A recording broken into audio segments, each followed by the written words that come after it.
So children, after welfare state, we'll be talking about social and economic welfare. So as I told you in the last video, when we talk about citizens' responsibility, then we need to look within. Are we doing our duty? Constitution has provided for means, government is taking care. But do you think it's possible for government to actually police the whole country? You see our population and the number of people who are supposed to take care of us or look into this, that people are following rules made by government or not, you will see there is a great gap. So I keep giving examples of Japan to you, and the reason is very simple. Each and every citizen of this country thinks that it is his or her moral responsibility to take care of their country. So why can't we emulate good things? There are so many things in so many domains, in so many spheres. We talk about Western countries, they are like this, they are like that. So why can't we copy such countries where people are following rules, where people have good moral values? You all might be keep going abroad for vacations or so. You will see that Indians, when they go there, they follow all the rules. Am I right? But when they are in our country, it's kind of, sab chalta hai kind of attitude. This has to stop. That's why civics has been added in your course, so that at this tender age you understand what is what. And if you understand at this age and you start introspecting that yes, this is wrong, this is right, I need to behave in this manner, believe me, everything will be changed. Everything will change. We just have to change ourselves. Again, I'll quote Mahatma Gandhi, be the change you want to see. Why we wait for others? So if we talk about social justice, if we talk about economic justice, onus is on us. So let's talk about economic welfare. You remember the preamble of our country, introduction of the constitution I'm talking about. You did it in class 6 for the first time, and it says that India is a socialist country. Socialist country I have also talked about in my previous videos, where there is a less gap between rich and poor, and our policies are such that this gap is fulfilled. But do you think government only can do that? No, it's our responsibility also. I'll read out some clauses and you need to see what I'm saying, are you able to gauge or not. So let's come back to page 140. Economic welfare. Government has a first point A. Government has abolished the zamindari system and introduced the land reform program. Even, let me tell you children, Vinoba Bhave, great pupil of Mahatma Gandhi, he began with this individual satyagraha movement, where he went door to door on big landlords, I am talking about zamindars, and he asked for some patch of land for those who don't have any piece of land with them.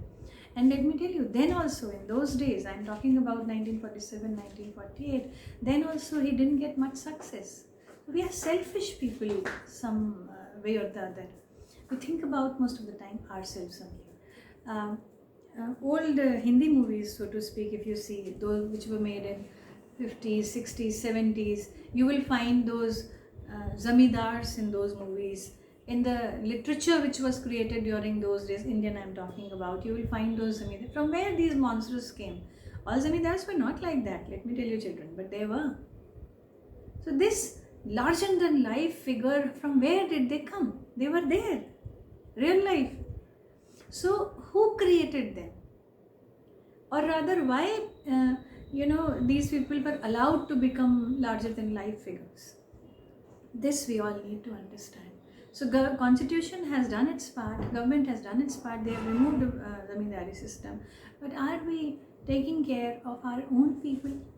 This we need to understand. This zamindari system has gone out from the minds of the people or not? These titles you read in Right to Equality, Raja Sahab, Sir, this, that is abolished.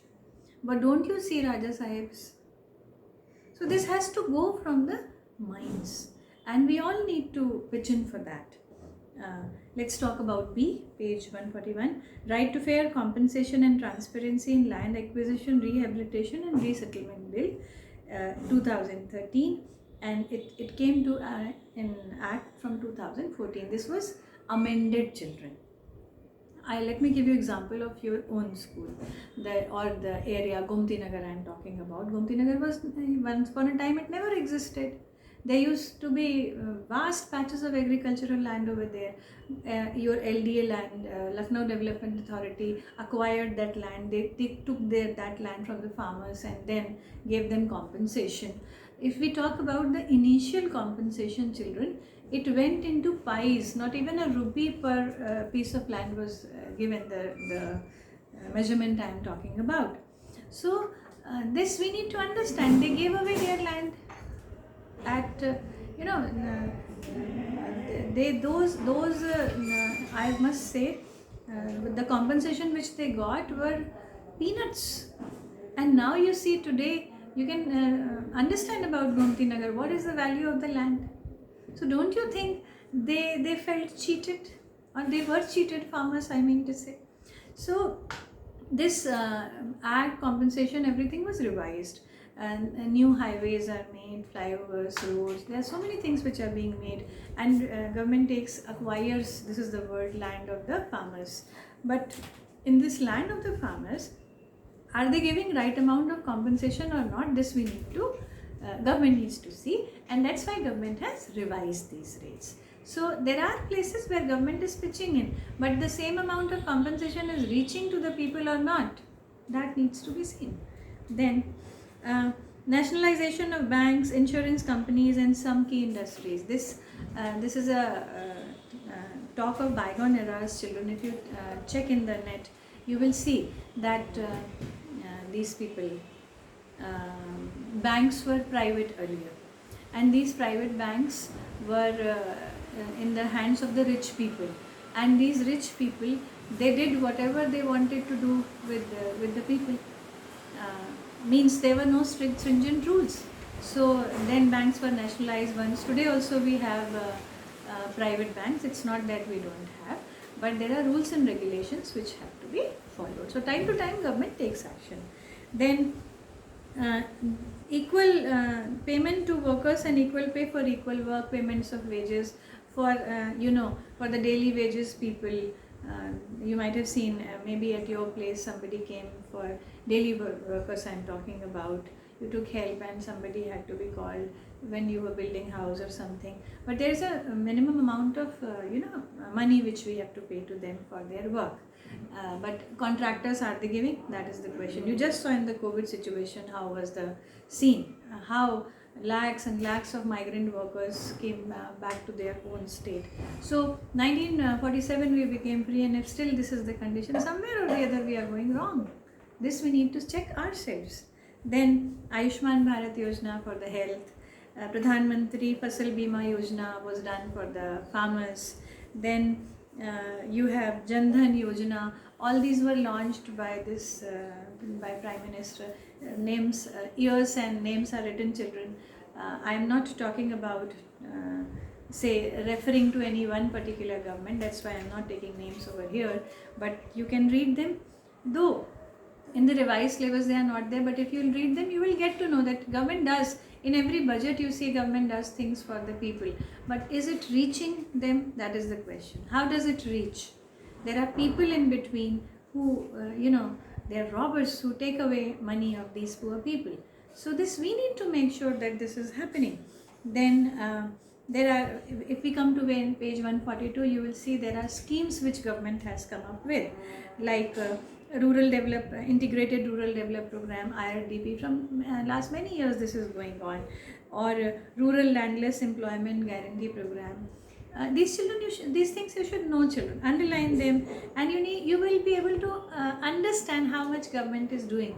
You will say that why should I know about these things? But this is important because you are living in the same country. What is being done for others, for farmers or for poor people, this we need to know, that it's not that government is not doing anything. Then National Food Security Act, underline, which was passed by the Parliament on September 12, 2013, and National Food has been called National Food Security Act 2013.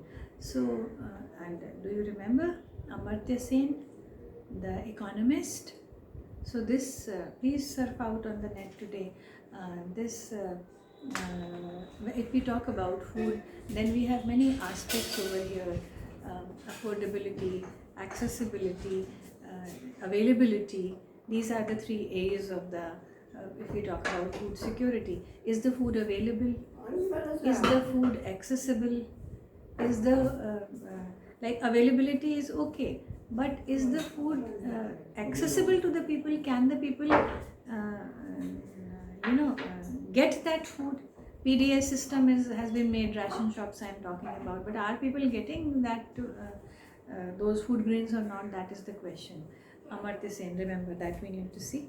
Then we have Panchayati Raj system in our country, which is obviously the your grassroots level of system, three-tier system. You have read in the junior classes. Then for our foreign policy also, there are things which are mentioned in directive principles of state policy. How do we maintain relations with our neighbors, which are under question these days? You are reading so much about our neighbors, but this for foreign policy also, there are rules and directive principles of state policy. Do read the chapter, children, and you will come to know what all constitution as government has done. Thank you.